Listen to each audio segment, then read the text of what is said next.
Well, no-fault divorce is a woman has the right to divorce her husband without like proving to a court that she was abused necessarily by a legal definition.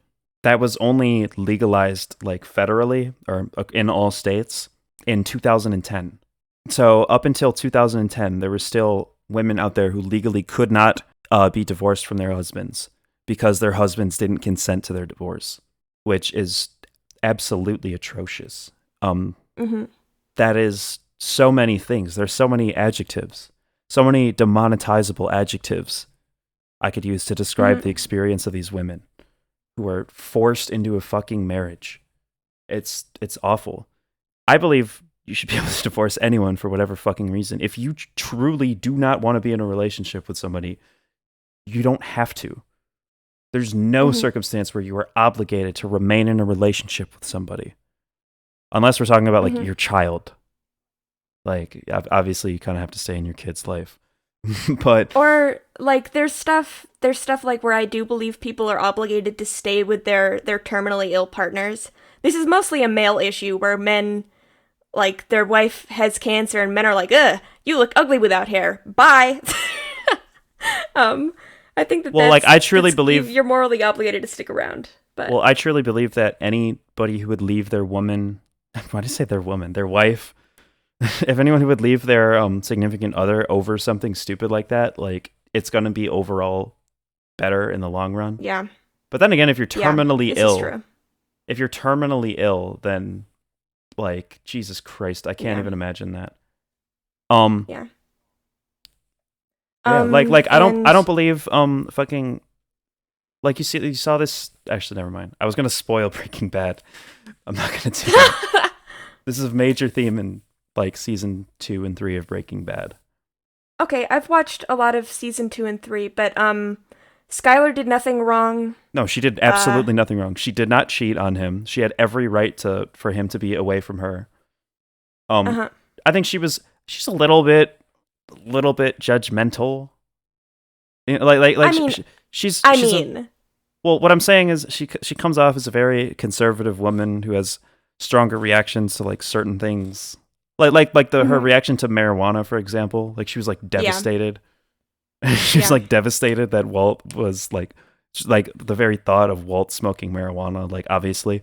But at the end of the day, she had every right to completely eject Walt from her life.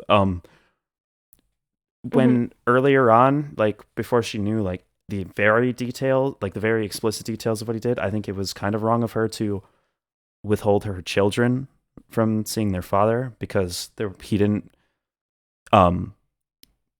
present any kind of confliction with his desire to take care of his kids, his ability and desire to take care of and love his children. I think he would have been capable of being a good father. So, but I also completely understand her fear and hesitance. I mean, there were also fucking cartel dudes lurking around. Yeah, but she didn't know murder his family. What I'm saying is that she didn't know that. She didn't know that. Yeah. Yeah. But like just lying to your partner continuously and really making shit look like you're cheating on them and just not explaining shit, that's not okay. You have every fucking right to leave someone over that and go and have sex with someone else. Just because 100%. That other person still isn't over you, that doesn't fucking matter. Yeah, exactly. Yeah. Every once in a while I see a Breaking Bad fan unironically hate Skyler, and it's I think Breaking Bad gives gives you kidding me? I think Breaking Bad gives you good reasons to hate every single character in that show. Yes. But if you were on the side of Walt against Skyler, dude, and people it seems like the Breaking Bad fandom it like uncritically thinks Hank is like a great guy and like the hero of the show. Hank is a piece of shit. Holy crap. Yeah. I literally saw Xander Hall, a streamer who I have a very large amount of respect for, a leftist streamer, say that like he was like, yeah, ACAB and all, but Hank is definitely on like the lower end of ACAB. I'm like, what are you talking about? Hank, every possible criticism you could have for American police applies to Hank like 10 times more than the average cop. He is the most corrupt, most racist, most bourgeois interest upholding cop you will ever come across in fiction. Yeah. I'm But he's glad. just a guy. He's just a silly guy. He's just a little dude, Yeah, you know? he's funny. Yeah. No, don't get me wrong. I think he's probably better than most of the characters in the show. But he's but that's he's a terrible really person. low bar. It's a very, very low bar. Like, I don't deny his humanity. Like, seeing him die, it was like sad. Like, he definitely has good and bad. But like, at the same time, we're gonna pretend. Are we really gonna delude ourselves? Mm-hmm. Come on. Yeah. But We could anyway, do a whole episode. feminism. We could do a whole episode of feminist analysis of Breaking Bad. We can, once I finish Breaking Bad, I'm in like season 4 or something. Once I finish it, we can do a Breaking Bad episode. I'm rewatching it for the 3rd time right now with my brother. Wow. I love it so much. It's like the best show ever. It's perfect. It's perfect art. There's not a moment of that show that I don't adore. And I don't think there are, like, people are like, oh yeah, it gets kind of slow with some. No, it doesn't. Every line of dialogue, every eye contact, every moment of eye contact made in that show is like so fucking perfect and tasteful. Any clarity, ambiguity, really everything. There's the perfect balance of everything that art needs. And I don't care that Vince Gilligan is probably a conservative. Wait, no, how would you...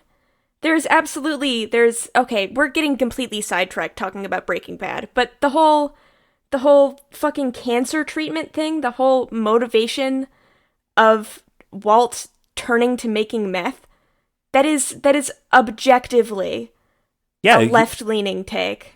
There are left-leaning and right-leaning like takes presented in Breaking Bad, but the thing is, I think it reflects reality so well that it's difficult to discern a political message from it.